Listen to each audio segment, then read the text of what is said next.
Hello and welcome to another episode of Other Record Labels, the art and culture of running an indie record label. I'm your host, Scott Orr. Thank you so much for carving out a few minutes of your day to listen in. And today is a special episode. It's another one in our Industry Insider series where we take a little break from chatting with actual record labels, and instead we talk with people who work in and around record labels to help serve them and to kind of work together with us. And so today we're talking about A&R and the art of A&R, and is A&R an art form? And I'm really excited to get to that. If you haven't already, if you're new to the show, a couple of months ago, back in the summer, I put together this document, which is a free guide, basically distilling a lot of the advice and great wisdom that we've received over the past couple of years on these episodes. So I've distilled some of that. So if you're in the process of thinking about starting a record label, or if you're independent DIY musician, or if you are currently running a record label, I think you'll find this really helpful, and you can download it for free at otherrecordlabels.com. Today's guest is Tyler Andere, and he is kind of a freelance, independent consultant in the music industry, and he works with a lot of artists at various stages in their career to help them along and to offer advice, and we talk about that a little bit. But he also works with Father-Daughter Records, and we had the chance to interview Jesse of Father-Daughter Records about a year ago, so you can go back and listen to that when you get a chance. He works with them doing A&R. He and I connected, and I've been following him on Twitter. He's very funny and offers a lot of great insights into the industry. And I had reached out to him, and we had talked about potentially doing an episode, and we kind of thought about the idea of A&R because that's something that he specializes in and is really passionate in. I thought it was interesting because it's something that is so attached and affiliated with record labels, but it's something that a lot of us don't understand, or a lot of us don't really spend too much time thinking about how we discover artists, where we discover artists from, what that might look like from our standpoint and from the artist standpoint. And Tyler has some really incredible insights into this, and it was exciting to kind of unpackage this concept of A&R. Well, this is exciting to chat with you. I've been working last night on some of the questions, and again this morning, and I feel like this is such an interesting topic that I've never really thought about too much. I mean, even though it's like, a huge critical pillar in our field, it's actually something that I haven't really identified or thought about too much. So I'm excited to chat with you about it today. Yeah, me too. First of all, can you confirm that it means artist and repertoire?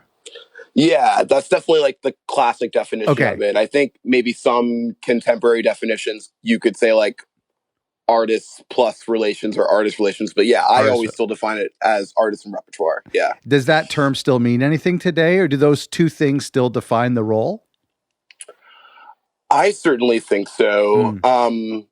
Because, I mean, yeah, even in the contemporary sense, I think the A&R does a lot more than just finding the artist and then bringing them to the label. They are sort of the point person for all the different assets that come together to make an album campaign, whether it's music videos or press photos or the biography, social media stuff. The A&R is the person who's kind of in charge of collecting all those things. Okay. And sort of acts as like a creative soundboard for the artist, in addition to the other team members. But yeah, I still say it holds relevance, When we were talking over email a few weeks ago about putting this episode together, you referred to this job as an art form.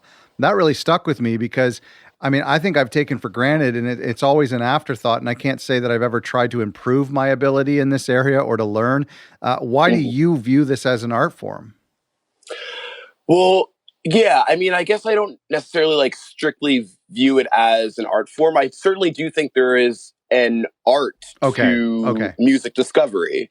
And I think that any sort of like music industry job is kind of inherently creative, even if you're on the business side of thing. The product that you're working with is a creative product. And so I generally think that the best and most interesting people who are working on the business side of things have an approach to it in a very have an artful approach to whatever job they're doing. So whether you're a publicist or a booking agent or a manager or a show promoter, I do think that there should be some level of creativity and artfulness and sort of creative point of view that you're bringing to the job, even though there might be parts of it that are just kind of like boring admin stuff. All right. So yeah, and certainly I think the art of discovery is definitely a thing. Being able to identify something early on and see its potential, and then help that thing develop and reach a wider audience, I think is, to me, I can't help but interpretate that as another form of expression, and I definitely take it very seriously and try to put a lot of intention behind the way that I discover and come across and navigate the world of independent music. As you're talking, I'm thinking about it, and it is this beautiful thing of finding something that is there and exists, but being able to see what it might look like down the road. And it's very similar. I mean, in my mind, it's very similar to a casting director or a location scout who can see something that is an everyday thing, probably, but what it could turn into.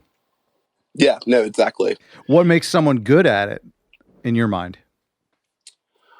It's an interesting question. I mean, to me, someone who is good at A&R is someone who has a really curious spirit. Someone who has really broad taste, even if they're someone who specializes in a certain genre. I still think having really broad taste and being able to find the value in all the different many genres and subgenres of music definitely makes you a better listener and someone who is more prepared to engage thoughtfully with different artists. I generally think it's someone who doesn't solely rely on data or hard evidence. There are certainly A&R folks, especially in the contemporary sense, who I think mostly use data or kind of need harder evidence to sort of show what moves they're going to make in terms of approaching an artist. But I generally, the A&Rs that I respect the most are the ones who kind of work more from their gut and more from their heart and their intuition, and kind of follow that and let their own taste lead where they're going to go versus how many, Spotify streams somebody has or YouTube views on a video or something like that. And certainly those things are also just additional context that can be valuable in your assessment of a new artist. And if you are trying to figure out if you're going to work with them, I certainly don't not look at some of the numbers and the data that's available, but I don't make it the center of my work. And I think there's a lot of A&R folks who, I think A&R maybe had a moment pre-streaming where there was more, even at the major label level, where there was more of just your natural intuition and your own taste for kind of driving it. And now that there's all this data available, the art of discovery and the art of kind of finding things based on your own taste and your own insights, I don't think it's lost, but I'm certainly trying to recenter that type of way of doing the job, What role does trends play in things? Because I would wonder, there'd be this temptation to jump on a trend or to see a major artist do something and then know that there's going to be some copycats out there. And then there's also this thing of this challenge of trying to predict might be the next trend. I mean, what role does trends play in your mind, if at all? Yeah.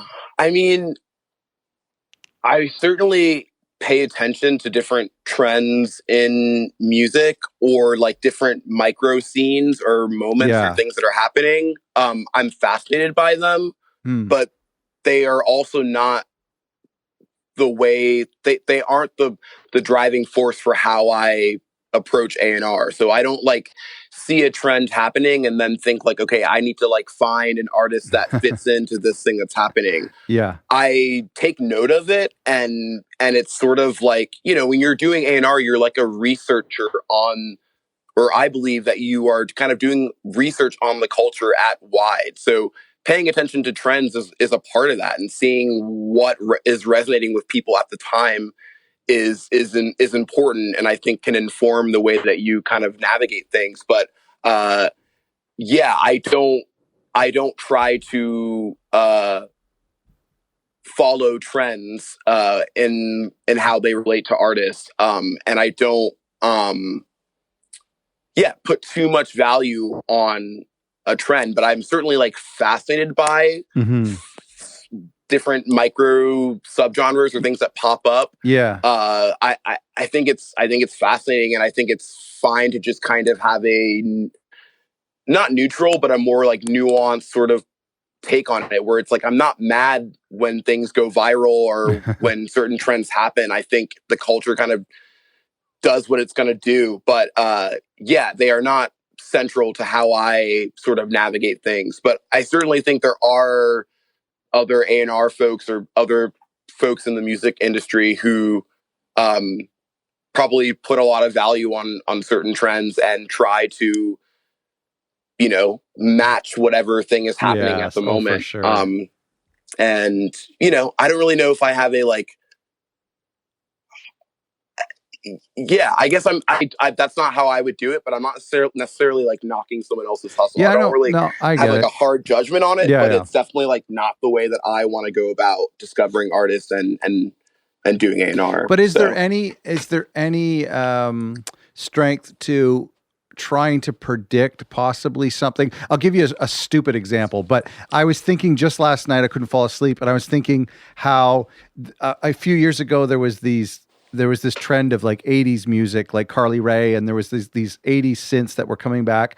And now I've kind of seen things evolve into like the 90s grunge scene is a little bit back, more like the Cranberry sound. And so then I was just thinking, I'm like, I wonder if like early 2000s will have like is next. Like, what will that sound like? I don't even remember what that sound was, the aughts, but totally. Is there anything to that, to think what might people be interested in a few years from now? No, definitely. That's a really interesting way to frame it. And I think, yeah, to riff on that, I would say we're already in a moment where the early 2000s is being referenced, whether it be through, you know, the kind of, you know, TRL music video era of like rap and pop music, or early 2000s indie rock. I think all those things are now kind of ripe for referencing, and especially the next generation of kids, the Gen Zers who were born in the late 90s or early 2000s. For them, 2004 it's a nostalgic period.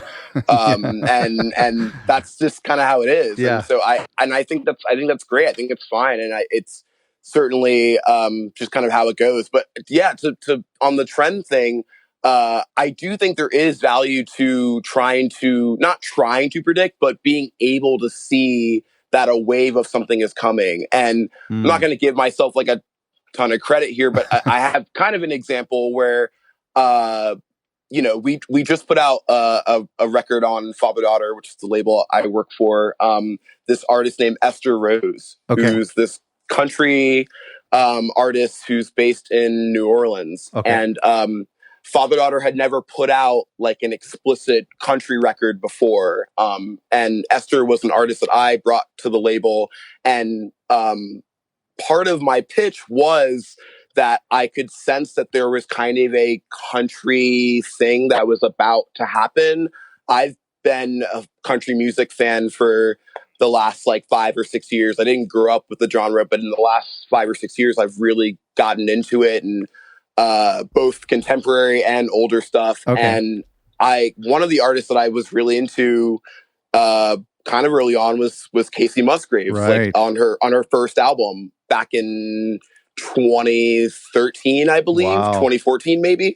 And certainly at that point, she was getting some like indie critical acclaim, like in very small doses. There were more folks who weren't country fans were kind of starting to catch on to Casey Musgraves, but I was like die hard Casey for the first two albums. And then, obviously last year she put out one of the most critically acclaimed albums of the year and really had a crossover moment. And now you bring up Casey Musgraves in a circle of indie rock heads, and they're either familiar or probably pretty big fans of hers. And certainly this whole year we've been seeing kind of a yeehaw moment with Lil Nas X, and Solange's album campaign was all in reference to like Houston Black Cowboys and Black Cowboy culture.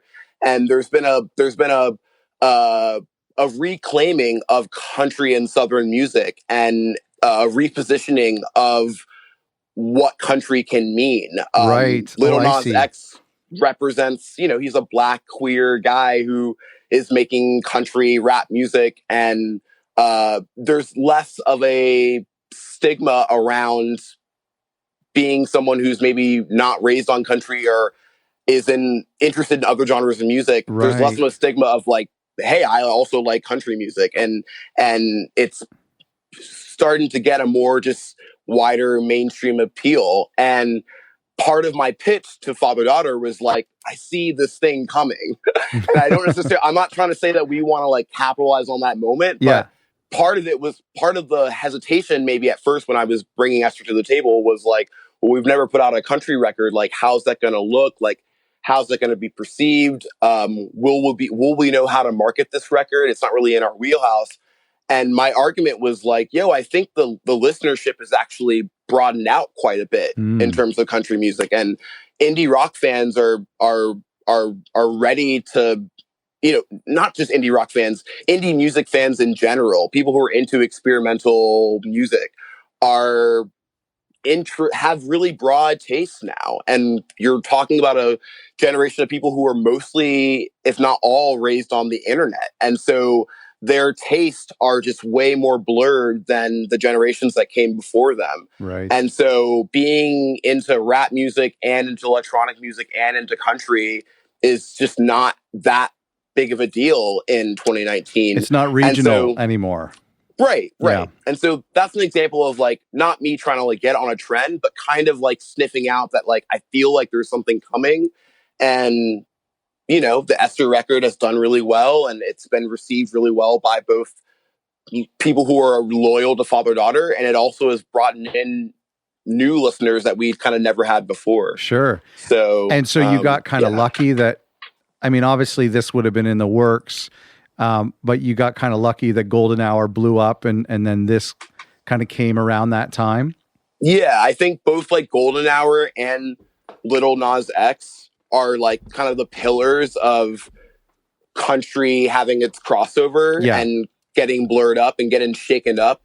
And it was just kind of nice to be like, oh, we're putting out a country record in the year where everybody is suddenly kind of into country music, and people who weren't into country music are getting more curious about it. Yeah. And that felt kind of nice to be like, we're putting out our first country record, and it's yeehaw season. It's interesting. I don't want to make this about Casey Musgraves, but it is an interesting record, and I wonder if somebody could write a good piece on it or a good book on it. But not only is it a fantastic album and really great songs and great production, but there are some interesting sociological things with it, where she was her political views were a lot different than the average country music fan or that you would hear on country radio. And then at the same time, bringing in these indie people to listen to country radio that maybe wouldn't have ever. And that's what you said. But I think that's a really interesting story around that record. No, totally. Yeah. She's really she's a fascinating artist. And yeah, she was kind of like shut out of the mainstream country radio world, but then kind of really celebrated in a more indie and experimental context. There were like, critics who normally didn't write about country music who were like, we really love this Casey record. And so yeah, and then the country music industry, I think, are now trying to like celebrate her. They're trying to catch up on that celebration, right? Like she's kind of been like a niche thing for the last couple of years, and then had this like crossover explosion. And then the country music industry is like, wow, we haven't had an artist who's been able to straddle both worlds in a while, and now they're trying to kind of catch up to interesting to the celebration that was happening elsewhere. So yeah, she's definitely just like she shook up the country music landscape in a big way, and I think, yeah, just got a lot of people thinking about country music in a different way. So, as much as I don't care about the Grammys, I always kind of keep an eye on who wins Album of the Year. And whenever it's an album that I really enjoyed, like the Arcade Fire record a few years ago, and Casey Musgraves, I find it to be like a little bit of a win. And so I was so happy when that record won. I was super stoked when it won. Yeah, it's nice. Those institutions are obviously, it's a whole can of worms. Yeah. But yeah, it's certainly nice to have a record that, really did do something interesting and meant a lot to a lot of people. Actually get its proper recognition. Totally. So, yeah. Going back to A&R, there's this rare equilibrium, and I want to get your opinion on this. Where I look for when I'm doing these late night Bandcamp deep dives, wormholes. Basically, I look for this undiscovered artist who has a fantastic sound, has a little bit of a following, but not too big where they don't need me, you know what I mean? Or they don't need my label. It's this weird fine line that makes it really hard to find the perfect artist. Is this just me, or is this like my neurosis, or is this a real thing? No, yeah, I completely relate to that. I think, especially with in the age of the internet, artists can kind of get started and get a following and get a thing going in so many different ways. And so trying to gauge on, does this artist actually need my support or the label support, or do they already kind of have their own thing going, is definitely a question I'm always asking. And, I mean, you kind of really don't find out until you start to talk to the artists and kind of get a one-on-one with them and kind of figure out what their goals are. But certainly there are things that I come across where I'm like, oh, like, man, I'm like the first one on this. This is great. And then I like look a little bit deeper and it's like already got a kind of scene or community around it. And it's like, well, maybe I'm too late. And it's crazy because this artist still, it still feels very infantile, but like things just move so much faster now that like something that may appear infantile to you is like in another world already like, just like really moving. So yeah, I think it's definitely something that like every A&R person is trying to figure out and, trying to get artists to understand the value of an independent record label and why you should maybe sign with one, is its own challenge when you're doing A&R. And, because every label is different and the history of record labels, I think people have, a view of record labels that, in some cases aren't wrong when they say that there's a lot of sketchy shit, but there's also, a community of labels who are trying to do things in a more ethical way. And I think I'm always trying to sort of highlight those labels and try to explain to artists that there is still value in joining a label family. So yeah. Are you completely scared off if you see some artists that you've never heard of, but they have 2 million monthly listeners on Spotify? Yeah, I'm not generally scared off, but it's you definitely can kind of sense when, like, okay, this is a thing that's like still developing and no one really knows about it, but like certainly other A&Rs know about it. Like Right. you can kind of get the sense where it's like, okay, like this is definitely probably already getting passed around and there's a couple of different eyes on it.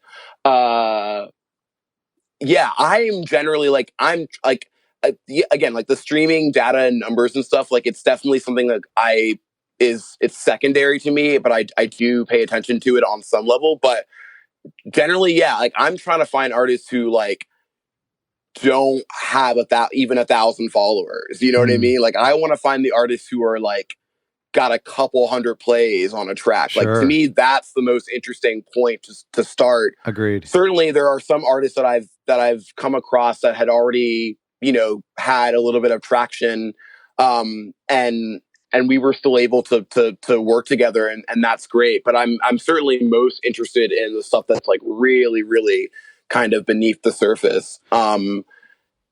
But yeah, I mean, but also there are some artists who like, yeah, maybe have like 100,000 streams on the song, but still don't quite know where to go next. And like, that's where an A&R or a good label can kind of help,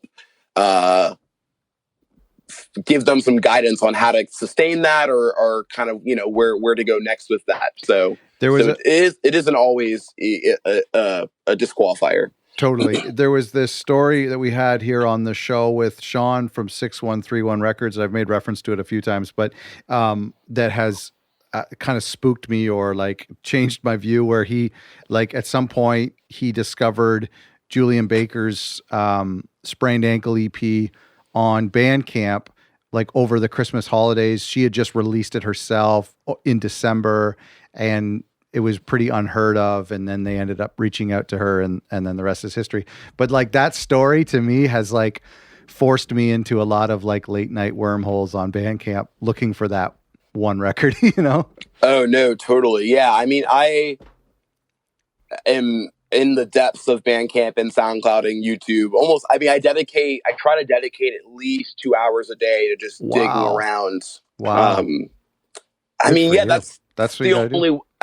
Yeah, I mean that's the only way you can with how fast things are moving. The only way to try to stay ahead of it is to devote some serious time to it. And you know, and again, I'm someone who's really interested in getting in at that early level. There's a lot of other A&R people who are totally fine with waiting for it to just kind of rise to the top and have the press and certain people tell them when to move in, you know?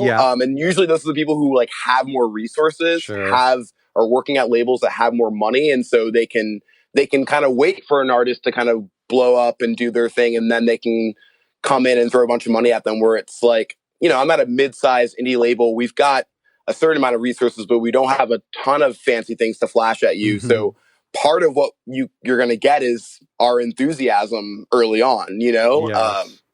So yeah, I'm always trying to get there really early, and digging on Bandcamp and SoundCloud is one of the main ways you can kind of come across really exciting and new, interesting art. So my experience with A&R is basically just wait for one of my friends to recommend a new artist, or sift through email submissions, or these like wormholes that we're talking about. Is there anything wrong with that strategy? I mean, speaking to our labels and our listeners right now, what should we be doing better in this role? Yeah, I mean, aside from hiring you. Yeah, I mean, I think it's totally fine to do the things that you're doing as well. Like, I also sift through the demo submissions that I get. I definitely think there's a lot of value in word of mouth. Esther Rose, for example, came from a friend just texting me about her. He had moved to New Orleans recently and was like, I just saw this artist. So that came through a word of mouth connection.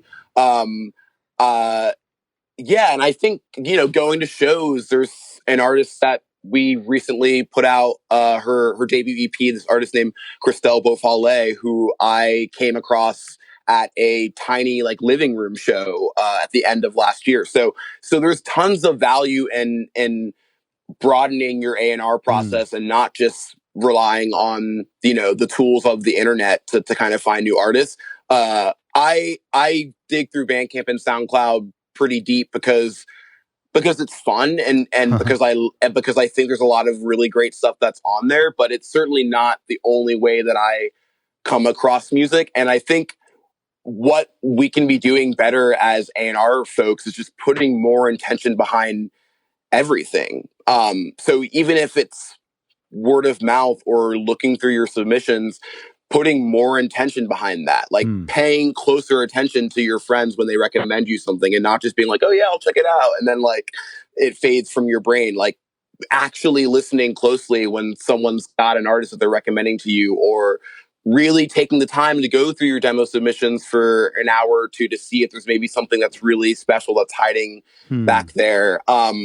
Just doing everything with more intention, and I think also not needing to rely so much on hard evidence. That's been like my thing. It's like you don't need like someone, it doesn't need to get on Best New Track, or it doesn't need to be featured on some playlist or written about on a certain blog or co-signed by a popular artist for you to like make a move. I think there should be, I'm more interested in like, that's where the like art part of it comes from me. It's like, I want to know your expression too. Like I always say, like your A&R process should have its own unique story and journey that's kind of matching what the artist is bringing to you, right? It's like, it shouldn't just be like, oh yeah, I heard your song on a really popular playlist on Spotify. Like that's how I came across it. It's like, oh man, like what was your journey? Like how'd you come across it? You heard it from a friend and you went and looked it up and then you spent some time with it and then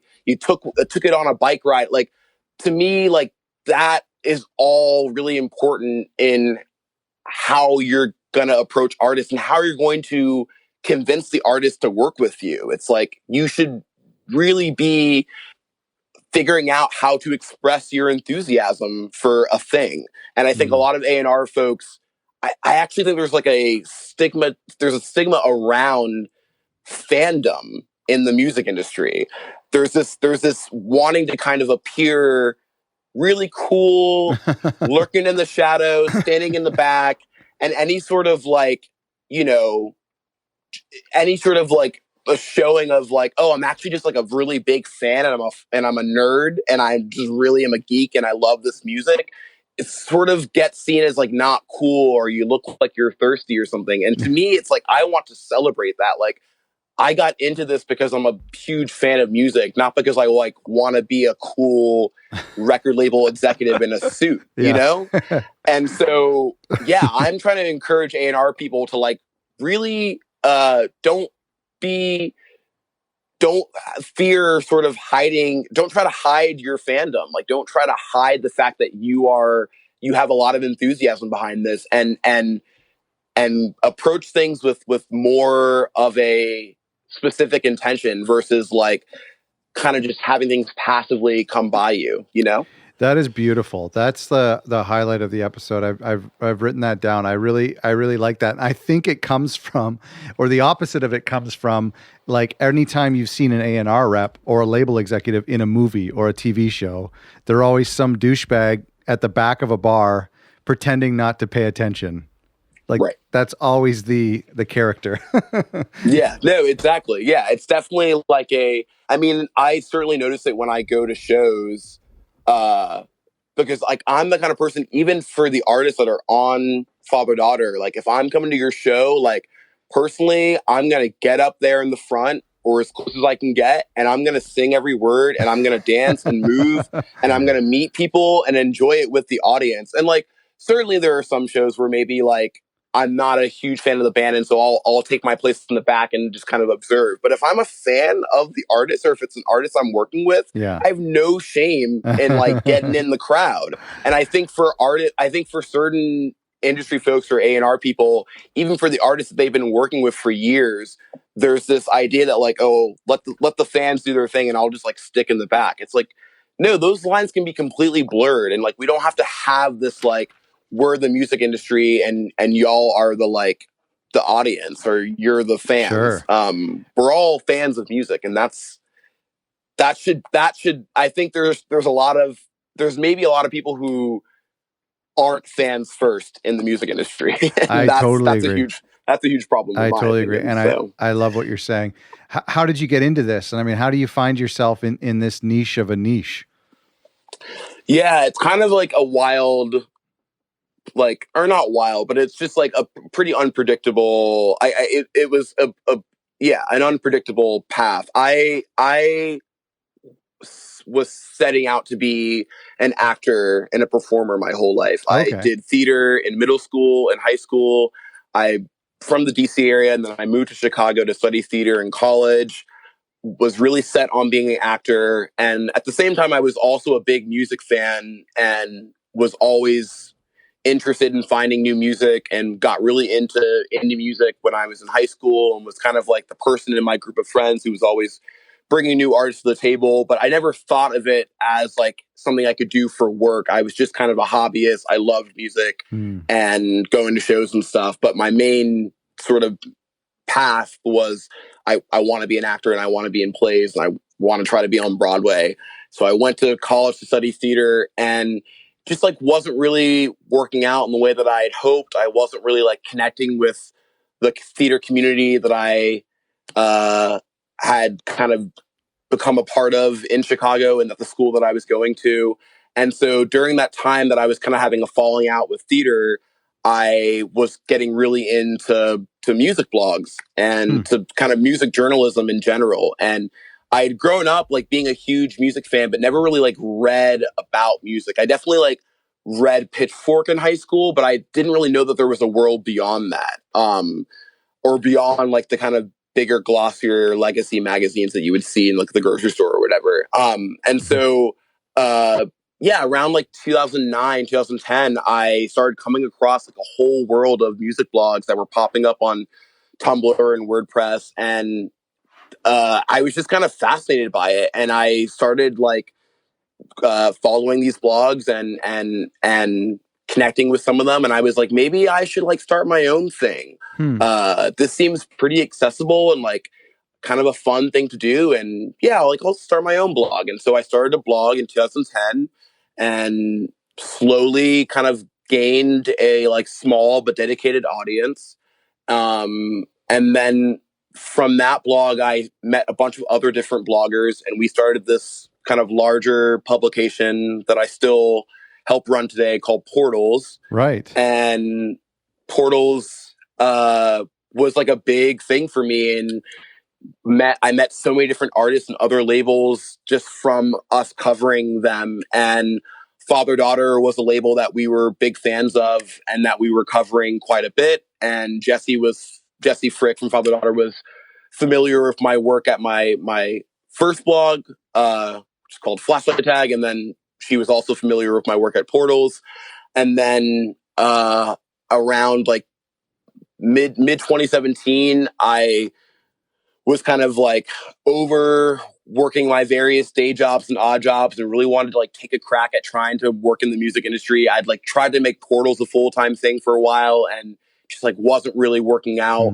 It's really hard to make a niche music publication financially successful. And so I like was like, well, maybe I could like do A&R. Like that's always a thing that like I had never really considered myself a writer or a journalist. And like the thing that I was like kind of feel like I like had a knack for was discovering artists. And Portals kind of built a reputation on being an incubator site where we were really early on a lot of artists who had taken off, from like Mitski to Japanese Breakfast, Vagabond, Soccer Mommy. Those are all artists that we kind of like gave their first coverage, or they did some of their first South by Southwest shows with us. Amazing. And so I was kind of like, well, maybe I could like take that skill set and that point of view to like a label. And I started like reaching out to some of my different friends who worked at labels. And Jessie kind of heard through the grapevine that I was looking for an A&R job.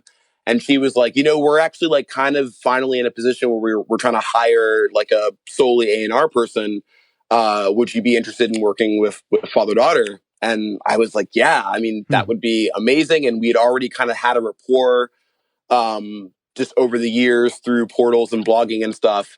And so, yeah, she offered me a job at the end of 2017, and I've been working for her since then. So it was pretty organic and unexpected, and like not what I thought I was going to be doing for most of my life. But there's still like a lot of things that I had like learned from the theater world that have crossed over into the work that I'm doing now. Yeah, like I think it's the way that I carry myself in general. Like when people find out that I used to do theater, it's kind of like, oh, okay. Because like I was saying, like I go to shows, I'm very expressive. I like to dance. I like to move. If you look at the world of music, like there's so many corollaries to the theater world. I mean, it's a production. You have lights, you have text, you have, the artist lineup is like the cast of characters. The A&R is like the casting director, like you kind of said earlier. There's lots of similarities between those two worlds. And I think just the way that I carry myself as well, I learned a lot about how to communicate with people and not be afraid to express myself in public in the theater world. And so I think that's kind of why I'm like not the typical industry person who's just like lurking in the background and wanting to keep it cool. It's like I'm an ex-theater kid, so I'm I'm gonna come here and like kind of make myself known. So yeah, I don't know. That's amazing. I think any kind of individual, I like we said at the beginning, I think bands are weary of label people, and so I think if you can make them feel comfortable right just at the show and right in the moment, I think that's a special thing. Yeah, I think so too. I would say, without exaggeration, I want to ask your opinion on this, and this is something I've been thinking about a lot. I would say, like, without exaggeration, that over 90% of the demo submissions I get are from white males. I know that there are, like, I mean, that's a low ball. That's a low ball. I know that there are systemic reasons for that go back pretty far, and I like to think that it's perhaps getting better. But what advice would you give a label that is looking to have a more diverse roster in an industry that's still very male dominated?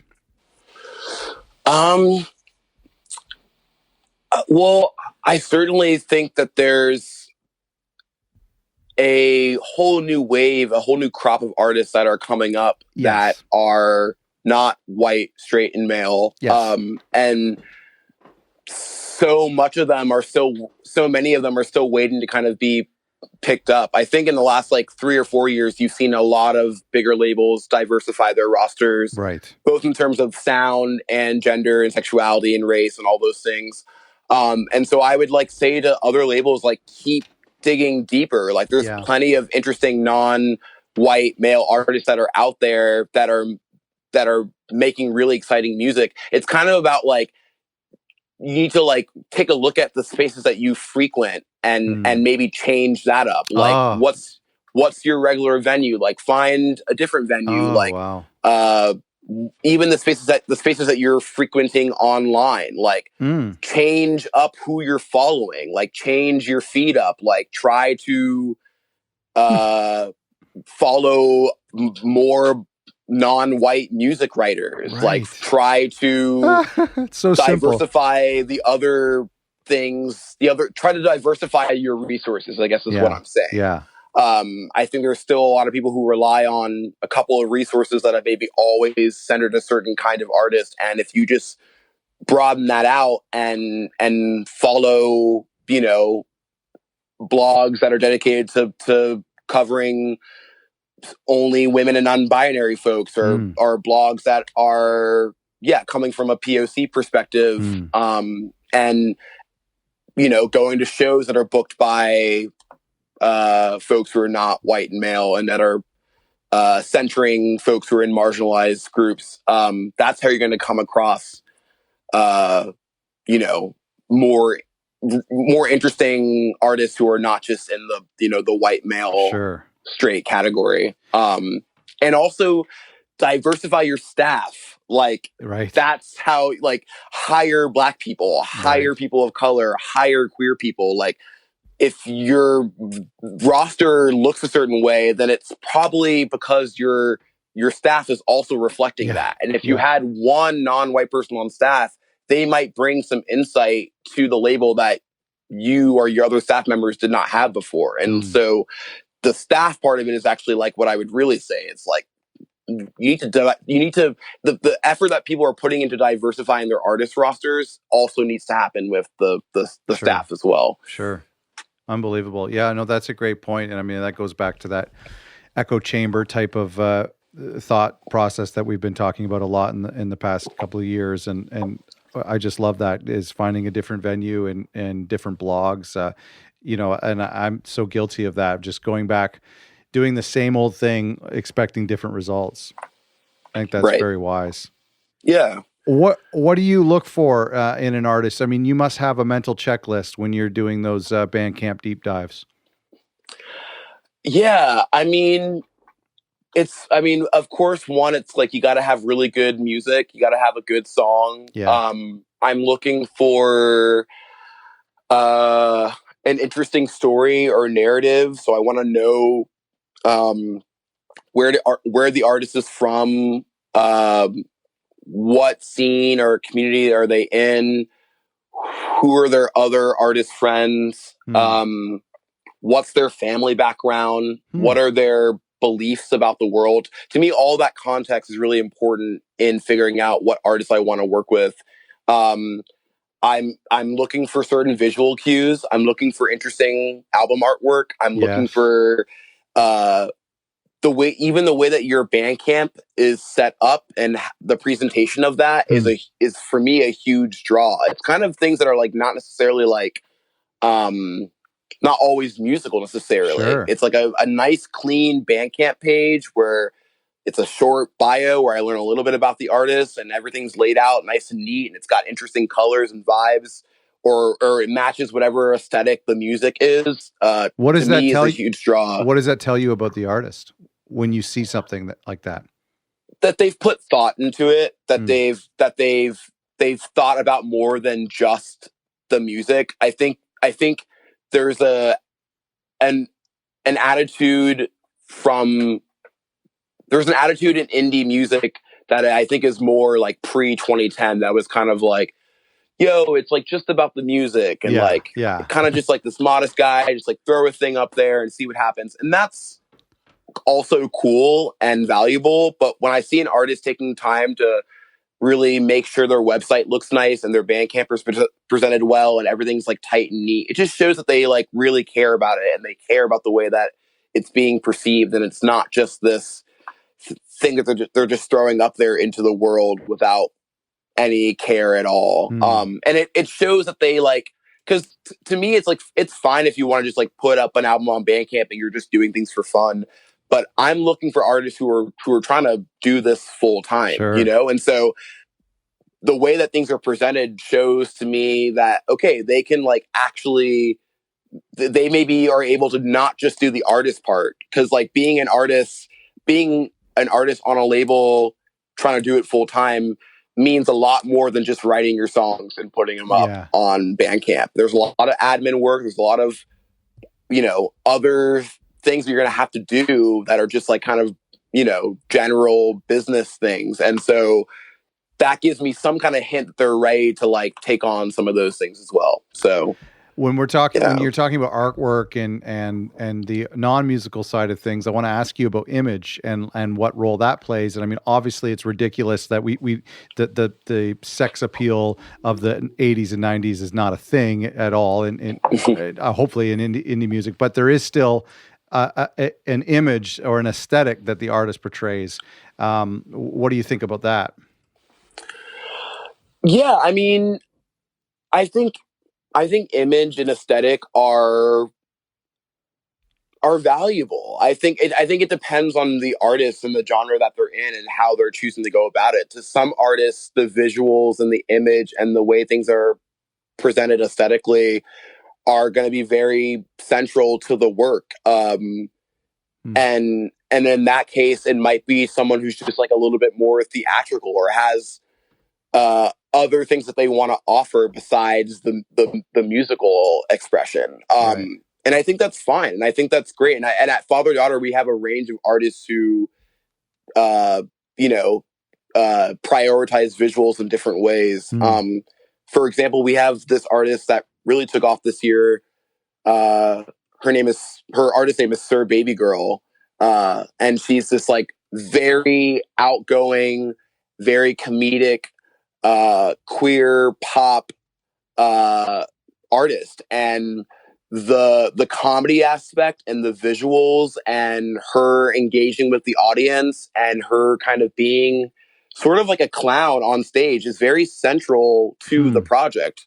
Whereas for someone like Esther Rose, it's a little bit more restrained, and it's like maybe more about the music and like more about the actual record. And like both those things can coexist on the same label and can kind of learn from each other, and that's fine. And so yeah, I think image and visuals and aesthetic can be great. I don't think it has to be central to the project, but if you're someone who wants to prioritize that and make it an extension of the work, then I think go for it. And I think even the people who are trying to have like a modest sort of take on it, that's its own style of presentation. And that's right. No image is an image. Yeah, exactly. Yeah. So, oh, that's cool. This has been a lot of fun to chat with you, and there's a lot of eye-opening things for me. And I want to kind of take some time later and break it out. And I appreciate this so much. This is really great opportunity for our listeners and for myself to stop for a second and talk about this field. I think this is great. Yeah, no, thank you so much for having me on. I've been following the podcast since like day one, and it's so nice to have a podcast that puts a light on record labels, and it's so cool to hear from different labels that I follow and I'm a fan of. And I just really appreciate that you are creating a space for this conversation to even happen. So thank you so much. That's great. Thank you. I wanted to ask you about your availability to some of our listeners. I don't know, like, you know, what your role is. I know that you offer some services to people, and I mean, we have listeners who are just artists and they're not part of a label. There are people who are at labels or various different things. What type of things do you offer to the general public? Yeah, so this year I've like recently been doing these consulting sessions where I invite artists or people who are interested in working in music to come talk to me for an hour. I do like a sliding scale fee to try to make it accessible for a lot of different people. Cool. And we kind of just talk for an hour about, you know, what your goals are, questions you might have about the music industry. I'm trying to offer this service to kind of demystify how things in the music industry work and make this information more available to different people. And it's kind of, a lot of people have said it feels like therapy because we really just like get into it and people talk about their emotions. And so I kind of have been jokingly calling it like music industry therapy. And it's actually like, there's not enough services, I think, that allow you to like really get into this kind of stuff with somebody. Because when you're on the outside, it can just seem so daunting and it can seem so closed off. So I'm trying to open it up a bit. So yeah, if your listeners want to hit me up, my email is flashtaggy, FLASHTAGGY @gmail.com. And you can email me there and we can work out a time, and I'd be happy to talk to you. That's awesome. And I think your Twitter is the same, right? It's at @flashtaggyblog. So same as the email, but add blog on there. Never got around to changing my initial blog name handle, so I'm forever just known as the Flashtag Kid on the internet. But well, this has been great. I love the idea that, you know, and I'm glad we connected over Twitter, because I love the idea about talking about this topic and taking it seriously, other than just this weird little acronym that we use every now and then. Yeah, no, I completely agree. Thank you so much to everyone listening. I hope you got a lot from this episode, and I hope you enjoy these industry insiders. It's nice for me to kind of come at the concept and the topic of record labels from a different angle. And we have a few more of these coming up in the future, including as well as some incredible record label interviews to come. To get in touch with Tyler, if you're interested in doing that, you can just follow him on Twitter. His handle is Flash Taggy Blog. That's FlashTaggyBlog. And follow him over there, and his email and all that information can be found over there, as well as Father-Daughter Records. You know them, and make sure you go back and listen to that episode. They're on Twitter as well as father_daughter records, and to hear some of the work that Tyler's done with them. Thanks so much for listening. Like I said at the beginning, there's so much incredible information, and I try to from our guests, and I try to distill a lot of this in that free guide, which you can get at otherrecordlabels.com. And I'll also be doing a follow-up episode with Tyler's next week to pull out some of the takeaways from this episode so that we don't forget it. Thanks for listening.